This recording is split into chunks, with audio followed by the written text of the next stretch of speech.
আউযুবিল্লাহি মিনাশ শাইতানির রাজিম। বিসমিল্লাহির রহমানির রহিম। নুনাজ্জিলুল কুরআনি মা হুয়া শিফাউ ওয়া রাহমাতুল লিল মুমিনিন। সকল প্রশংসা সেই রব্বুল আলামিনের, যে রব্বুল আলামিন আমাকে এবং সকল মানুষকে সৃষ্টি করেছে। সেই রব্বুল আলামিনের প্রতি শুকর আদায় করি, সকলেই বলে আলহামদুলিল্লাহ।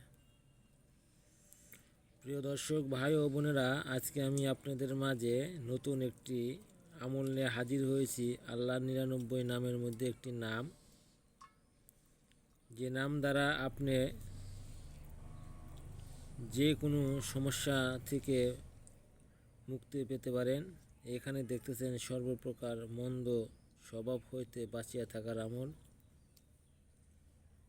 এমনটি কিভাবে করবেন বা কিভাবে করলে আপনার ইহা থেকে রেহাই পাবেন, এখানে আমি আপনাদেরকে দেখাইতেছি। এখানে দেখতেছেন ইয়া কুদ্দুসু। এই আমলটা কিভাবে করলে আপনার আমলের যে কার্যকারিতা, সে কার্যকারিতাকে বাস্তবায়ন করতে পারবেন। ইহা ইসমে জালালি এক মুবারক নামের তাসির হইল, উহার উজবা পাঠ করিলে জিনা, চুরি, মদ্যপান ইত্যাদি যাবতীয় দোষ ত্রুটি হইতে পাক হইয়া ফেরেশতার চরিত্র অধিকারী হইয়া যায়। আমরা যে আমলটা করব ইয়া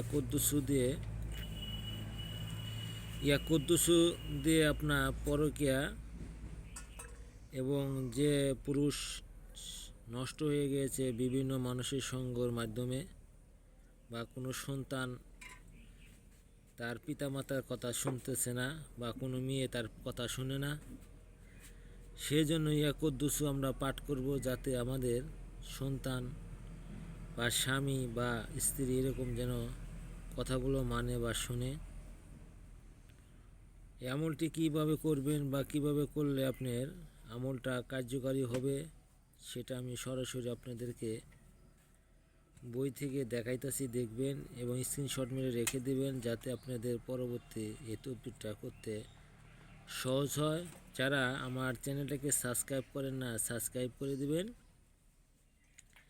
এবং আল্লাহ 99টি নামের মধ্যে যে নামগুলো রয়েছে, যে খাসিলত রয়েছে, যে গুণবাচক নামের মধ্যে যে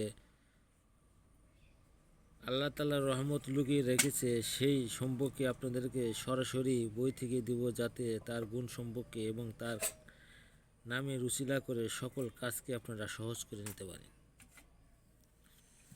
এখানে দেখতেছেন, যে ব্যক্তি প্রতিদিন দ্বিপ্রহরের সময় এই মোবারক নাম 100 বার পাঠ করিবে, তাহার দিল সর্বপ্রকার মন্দ স্বভাব হইতে পাক ও পবিত্র হইয়া যাইবে। এরূপ আমল করিতে থাকিলে কিছুদিন পর তাহার অন্তর নূর পয়দা হবে।